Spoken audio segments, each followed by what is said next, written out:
5, 4, 3, 2, 1, 0. Hari ini kita akan belajar bersama-sama untuk mata pelajaran tematik kelas 2. Kita belajar di tema 8, keselamatan di rumah dan perjalanan, subtema 1, aturan keselamatan di rumah, pembelajaran yang kelima. Mari adik-adik yang hebat, kita belajar dengan penuh semangat ya. Adik-adik, Udin dan teman-temannya sedang bermain di halaman rumah. Mereka bermain gerakan dasar memutar. Mereka juga bermain gerakan dasar menekuk. Gerakan dasar dapat dilakukan di halaman rumah. Keadaan halaman rumah pun perlu diperhatikan loh ketika bermain. Oleh karena itu, halaman rumah harus bersih dan tidak licin. Halaman rumah yang kotor harus segera dibersihkan adik-adik. Air yang tergenang juga harus dikeringkan terlebih dahulu. Hal ini berguna untuk keselamatan kita saat bermain. Jadi adik-adik, kalau kalian bermain di halaman rumah kalian, kalian harus melihat nih apakah halaman rumah kalian itu bersih atau kotor. Kalau kotor ya harus dibersihkan adik-adik, karena itu untuk keselamatan kita saat bermain. Adik-adik, di sini ada percakapan Siti dan teman-temannya. Yuk kita baca bersama. Halaman ini masih kotor dan tergenang air. Kita harus membersihkan dan mengeringkannya. Bagaimana ya cara kita mengeringkannya? Tanya Siti. Lalu Udin menjawab, betul, halaman ini harus bersih dan kering agar tidak licin. Bagaimana kalau kita gunakan alat pel karet untuk mengalirkan airnya? Ini kata Udin ya adik-adik ya. Ide yang bagus. Di mana kita mendapatkan alat pel karet? Siapa yang punya? Tanya Dayu. Di rumahku mungkin ada. Biar aku ambil sebentar ya. Mudah-mudahan ada, kata Benny. Nah ini tadi ya percakapan Siti dan teman-temannya. Sebelum mereka bermain, mereka membersihkan halamannya. Adik-adik yang hebat, dari bacaan tadi nih adik-adik, dari percakapan tadi, apa isi percakapan Udin dan teman-temannya? Nah, isi percakapan Udin dan teman-temannya adalah tentang membersihkan halaman. Halaman yang masih kotor dan tergenang air harus dibersihkan. Lalu adik-adik, mengapa ya tempat bermain itu harus bersih dan kering? Nah, tempat bermain itu harus bersih dan kering agar aman untuk kita bermain ya. Jadi tujuannya untuk keselamatan kita saat bermain. Adik-adik yang hebat, apakah tindakan Udin dan teman-teman tadi sudah benar? Ya, tindakan Udin dan teman-teman tadi sudah benar karena mereka membersihkan halaman yang menjadi tempat bermain. Jadi perlu kalian tiru ya. Ketika kalian bermain, amati dulu apakah tempat bermain kalian itu bersih ya dan terhindar ya dari genangan air, dari batu kerikil dan lain sebagainya. Nah, bacalah kutipan percakapan Udin dan teman-teman berikut ini dengan benar adik-adik. Di sini ada kata tanya nih adik-adik, ada kalimat tanya yang diucapkan oleh Udin dan teman-temannya tadi. Yang pertama, bagaimana ya cara kita mengeringkannya? Yang kedua, bagaimana kalau kita gunakan alat pel karet untuk mengalirkan airnya? Yang ketiga, di mana kita mendapatkan alat pel karet? Lalu yang keempat, siapa yang punya? Nah, di sini ya adik-adik ya, itu adalah kalimat tanya. Kalimat-kalimat tersebut merupakan kalimat tanya. Kalimat tanya itu digunakan untuk menanyakan sesuatu adik-adik. Di setiap akhir kalimat tanya itu selalu dibubuhkan tanda tanya ketika kita menulisnya. Kita dapat menggunakan kata tanya siapa, di mana, bagaimana, kapan, berapa, mengapa, apa. Nah, itu adalah contoh-contoh kata tanya adik-adik. Jadi di sini ya kata tanyanya adalah bagaimana, di mana, siapa. Kalau bagaimana itu biasanya menanyakan cara. Di mana itu menanyakan tempat, siapa itu menanyakan orang, nama orang adik-adik. Nah, perhatikan gambar berikut ini adik-adik. Tuliskan pertanyaan-pertanyaan dengan isi dari gambar tersebut. Misalnya nih adik-adik ya, tuliskan nih dengan menggunakan kata tanya apa, mengapa, kapan, siapa, di mana, dan bagaimana.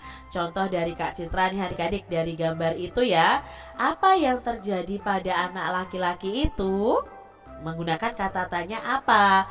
Lalu mengapa dia bisa terjatuh? Siapa yang melihat dia terjatuh? Di mana dia terjatuh? Bagaimana reaksi temannya setelah dia terjatuh? Ini adalah contoh kalimat tanya berdasarkan gambar ini. Adik-adik bisa kok membuat kalimat tanya yang berbeda dari punya Kak Citra. Pastinya harus menggunakan kata tanya yang ada. Nah, adik-adik yang hebat, Udin dan teman-teman itu bermain gerakan menekuk. Gerakan menekuk itu banyak bentuknya adik-adik. Perhatikan gerak dasar menekuk berikut ini. Gerak menekuk lutut itu bertujuan untuk melatih kekuatan otot paha kita. Selain itu berguna juga untuk kelenturan kaki. Berikut beberapa gerak dasar menekuk lutut adik-adik. Ada gerak setengah jongkok, jadi lututnya itu setengah jongkok adik-adik. Lalu yang kedua, ada gerakan jongkok penuh nih adik-adik ya. Ya, kita kembali dulu. Ada gerakan jongkok penuh. Gerakan menekuk lutut itu dapat juga dibuat dalam kegiatan bermain. Kita dapat bermain yang namanya kucing jongkok adik-adik. Bermain kucing jongkok itu dapat dilakukan di air dan di darat. Nah, adik-adik bagaimana sih bermain kucing jongkok itu? Nah, ini ya, ini adalah gambar permainan kucing jongkok di darat dan bermain kucing jongkok di air. Nah, caranya bagaimana bermain kucing jongkok itu? Nah, ini adik-adik, cara bermain kucing jongkok di air itu tentukan dulu area bermainnya dengan membuat garis pembatas lokasi bermain. Lalu buatlah garis melingkar seolah-olah lingkaran itu merupakan genangan air. Bagi temanmu menjadi beberapa kelompok. Setiap kelompok harus menentukan seorang yang menjadi kucing. Nah, kucing itu harus berada di tengah kelompok. Siswa yang lain akan dikejar oleh kucing. Apabila dikejar sang kucing, siswa yang lain itu bisa jongkok adik-adik. Nah, apabila tidak sempat melakukan jongkok, siswa yang dikejar dan tertangkap itu menjadi kucing. Ketika berlari harus memperhatikan garis lingkaran yang dinyatakan seolah-olah itu genangan air. Nah, ketika berada di atas lingkaran, siswa harus berlari seolah-olah itu berlari di atas air. Itu permainan kucing jongkok di darat. Lalu cara bermain kucing jongkok di air bagaimana? Nah, bagi nih teman kalian dalam beberapa kelompok. Setiap kelompok sama menentukan anak yang menjadi kucing. Kucing harus berada di tengah kelompok dan kucing mengejar siswa yang lainnya. Nah, siswa yang dikejar itu bisa jongkok ya, atau bisa duduk jongkok. Apabila tidak sempat melakukan jongkok dan tertangkap, maka siswa itu yang akhirnya menjadi kucing. Nah, ketika berlari harus berhati-hati karena dasar kolam yang licin bisa membahayakan diri. Jadi kalian kalau bermain di air juga harus hati-hati adik-adik. Itu tadi ya, bermain kucing jongkok di darat dan di air. Udin dan teman-teman telah bermain kucing jongkok. Bermain kucing jongkok merupakan bagian dari kegiatan olahraga. Walaupun berbeda suku bangsa, Udin dan teman-teman itu berolahraga dengan rukun. Hidup rukun itu mencerminkan sikap persatuan dalam keberagaman adik-adik. Jadi dalam bermain ya kita harus tetap rukun ya adik-adik. Nah, tuliskan nih contoh kegiatan olahraga yang mencerminkan sikap persatuan dalam keberagaman. Adik-adik kalian bisa tuliskan kegiatan olahraga yang mencerminkan sikap persatuan dalam keberagaman dalam bentuk tabel seperti ini. Contohnya bermain kucing jongkok, bermain bola kasti, lalu sepak bola, bermain basket, dan lain sebagainya. Adik-adik yang hebat, ceritakan salah satu olahraga yang pernah kamu lakukan bersama teman kalian nih. Contohnya misalnya adik-adik pernah bermain sepak bola bersama teman. Lalu kalian tuliskan ceritanya. Aku dan teman-teman pernah bermain sepak bola bersama. Kami membagi dalam 2 tim, yaitu tim merah dan tim biru. Aku berada di tim biru. Kami bermain dengan sportif dan rukun. Skor akhirnya 1-2 untuk kemenangan tim biru. Kami yang menang tidak sombong dan teman kami yang kalah juga tidak marah. Ini contoh cerita ketika bermain bersama teman. Kalian bisa membuatkan cerita yang lain yang sesuai dengan pengalaman kalian saat bermain bersama teman. Adik-adik, Udin sedang merayakan ulang tahun. Ia mengundang semua teman satu kelasnya. Teman-teman akan dijamu makan siang di rumahnya. Ini adalah percakapan Udin dan teman-temannya. Selamat datang ya teman-teman. Aku senang dengan kehadiran kalian. Naik apa tadi ke sini? Tanya Udin. Iya, sama-sama Udin. Kami juga berterima kasih telah diundang. Kami tadi naik sepeda. Siapa saja yang diundang Udin? Pukul berapa acaranya dimulai? Tanya Lani. Yang diundang ada tetangga, teman-teman, dan juga ibu guru. Acaranya dimulai pukul 2 siang. Tapi di mana ibu guru ya? Bagaimana kalau sambil menunggu kita minum saja dulu, kata Udin.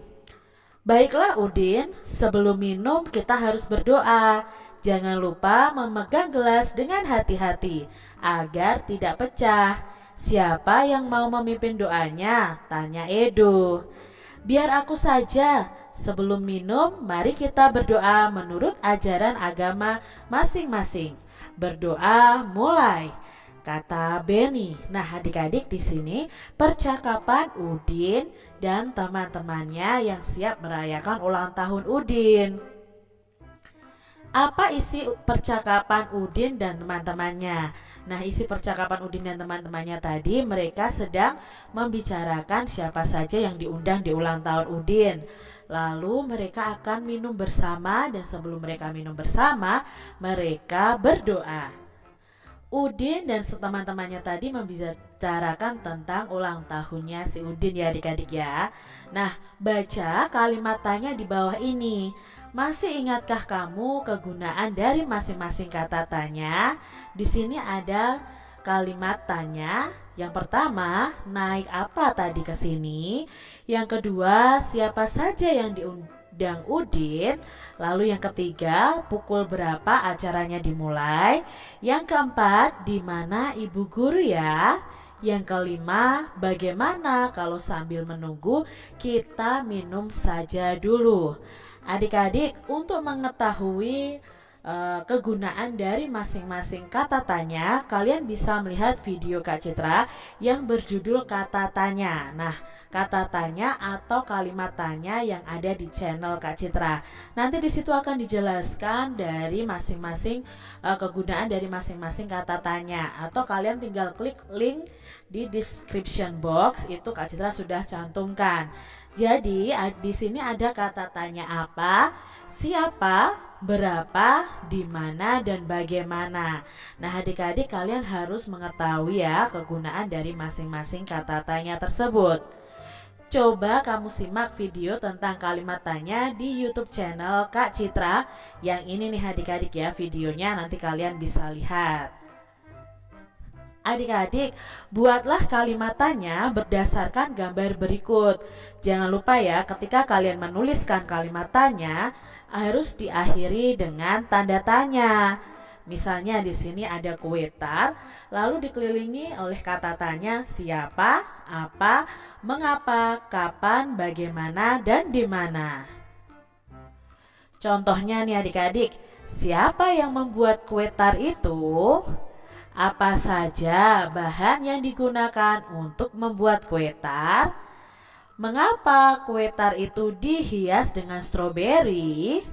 Kapan kue itu dimakan? Bagaimana cara membuat kue tar itu? Di mana kamu membeli kue tar itu? Adik-adik bisa loh ya membuat kalimat tanya berdasarkan imajinasi kalian sendiri. Ya, tidak sama dengan Kak Citra, tidak apa-apa. Udin dan teman-teman berdoa bersama sebelum minum.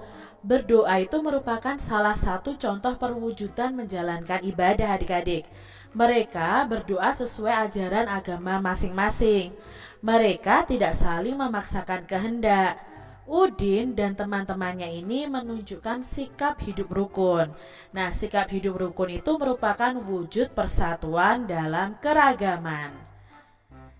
Coba adik-adik tuliskan contoh kegiatan yang mencerminkan persatuan dalam beribadah. Perhatikan contoh berikut ini. Misalnya menghormati temanmu yang sedang melakukan sholat. Nah, itu salah satu kegiatan yang mencerminkan persatuan dalam beribadah. Mengizinkan teman untuk beribadah. Ya, saat kalian bermain mungkin ada teman kalian yang mau beribadah, kalian mengizinkan, itu berarti kalian sudah mencerminkan persatuan dalam beribadah. Sekarang coba nih adik-adik tuliskan kegiatanmu pada tabel berikut ini. Nah, tuliskan sesuai dengan ajaran agamamu masing-masing. Misalnya contoh untuk ajaran agama Islam ya, kegiatan umat agama Islam apa? Oh, sholat. Lalu ada juga mengaji. Lalu untuk umat agama Kristen dan Katolik berdoa, membaca kitab suci, pergi ke gereja, misalnya seperti itu. Lalu untuk umat agama Hindu berdoa, pergi ke pura ya. Lalu untuk umat agama Buddha misalnya berdoa dan pergi ke wihara. Lalu memberikan santunan ya kepada pendeta ya, pendeta untuk umat agama Buddha atau biksu ya adik-adik ya. Nah, kalian bisa untuk agama Buddha bisa menyebutkan kegiatannya. Lalu yang berikutnya untuk umat agama Konghucu misalnya bisa sembahyang, berdoa, memperingati Imlek ya, pergi ke kelenteng. Itu kegiatan umat agama Konghucu. Adik-adik, di sini ada percakapan Dayu dan Siti ketika acara ulang tahunnya Udin sudah dimulai. Hati-hati meniup lilinnya ya Udin, mata akan terasa perih jika kena asapnya, pesan Dayu. Hati-hati juga memotong kuenya, jangan sampai tanganmu terluka, pesan Siti. Nah adik-adik, di sini kalian ya kalau menyalakan lilin lalu meniupnya harus hati-hati ya adik-adik ya, karena kalau kena asap mata kita akan terasa perih. Dan kalau kamu memotong sesuatu juga harus hati-hati, jangan sampai tanganmu terluka. Apa yang dilakukan Udin dan teman-teman pada gambar adik-adik? Ya, mereka sedang merayakan ulang tahun Udin. Mereka harus berhati-hati meniup lilin dan memotong kuenya. Pukul berapa kegiatan itu berlangsung? Ya, kegiatan itu berlangsung pukul 2 siang. Adik-adik, sehari semalam itu ada 24 jam. Jadi dalam sehari jarum pendek itu akan berputar penuh sebanyak 2 kali. Setelah pukul 12 siang, penulisan waktu tidak kembali ke pukul 01 adik-adik. penulisan itu diteruskan ke pukul 13 hingga pukul 24. Jadi pukul 12 malam itu pukul 24. Pukul 1 siang kita menulisnya bukan 01.00. 01.00 itu untuk jam 1 malam atau jam 1 dini hari. Jadi kalau jam 1 siang kita memakainya 13.00. Nah, pukul 24.00 itu sama dengan pukul 12 malam. Adik-adik perhatikan gambar berikut ini. Ini pukul 2 siang. Kalau kita menuliskannya, waktu yang ditunjukkan oleh jam di atas adalah pukul 14 atau pukul 2 siang. Kalau ditulis dengan angka, maka ditulisnya pukul 14.00. Karena kan setelah 12, jam 1 siang itu pukul 13. Jam 2 siang itu pukul 14. Berarti kita bacanya pukul 14 atau pukul 2 siang. Ditulisnya 14.00. Seperti itu adik-adik. Berikutnya, nah di sini ditunjukkan pukul 5 sore. Nah, pukul 5 sore ini kita hitung adik-adik. Kalau pukul 5 sore itu kan berarti setelah jam 12 siang. Nah, kalau ditulis bagaimana?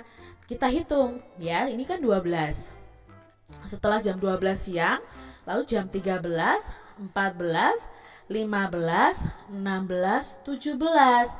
Jadi waktu yang ditunjukkan oleh jam di atas adalah pukul 17 atau pukul 5 sore. Ditulis pukul 17.00. Seperti itu adik-adik. Berikutnya adalah pukul 8 malam. Berarti pukul 8 malam itu setelah jam 12 siang kan. Nah, kita hitung nih dari sini. 12, 13, 14, 15, 16, 17, 18, 19, 20. Jadi, waktu yang ditunjukkan oleh jam di atas adalah pukul 20 atau pukul 8 malam. Jika ditulis pukul 20.00.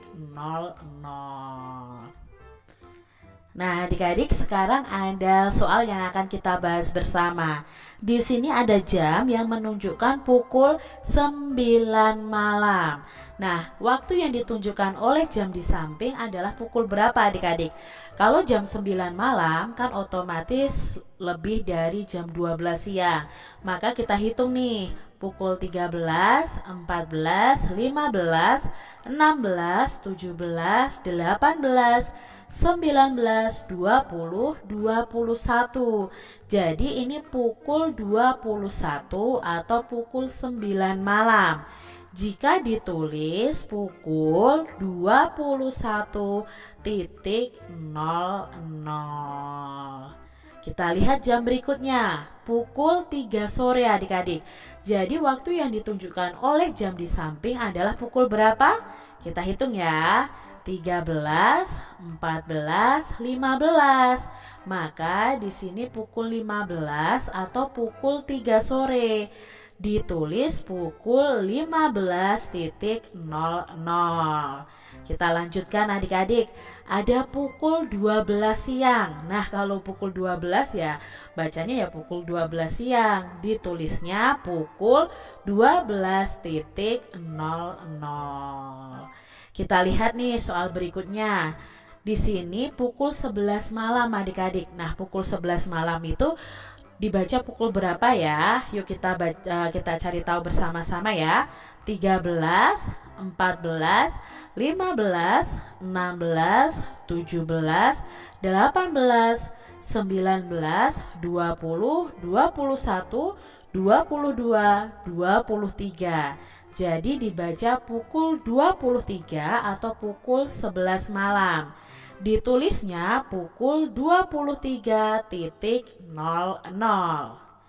Kita lanjutkan, ada pukul 4 sore adik-adik. Nah, waktu yang ditunjukkan oleh jam di samping adalah pukul, yuk kita hitung adik-adik, 13, 14, 15, 16. Berarti pukul 16 atau pukul 4 sore. Ditulis pukul 16.00.